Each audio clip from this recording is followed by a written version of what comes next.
salaamaaleykum waa Sénégal na ngeen def keroog damay dawal benn gendarme daal di may arrêté man taxaw mënuma wàcce moto bi ma ne ko pour lan may wàcce moto bi sama moto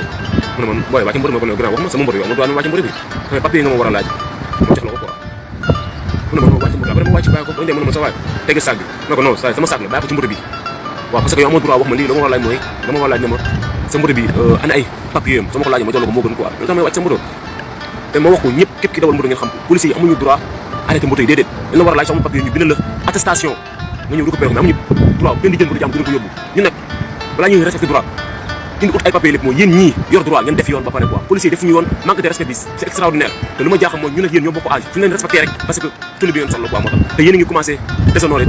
sérieusement li ngeen liggéey ci tali bi ñaan na trop corruption bi c'est extraordinaire ñun nag gis nga yéen a ngi cultivé lu graaw dañ dem ba ñun ak yéen amuñu sax respect da nga daw ci tali sax ñu def barrage ASP yi mel ni ay dëmb di naaw ci nit ñi nan dañuy jàppaate yu kenn xamul mel ni dawal moto Sénégal léegi dëli la quoi respecté leen seen bopp suñu bëggee ñu respecté leen réew mi lu mu mel ñaan na trop ci li ngeen di dund ak nit ñi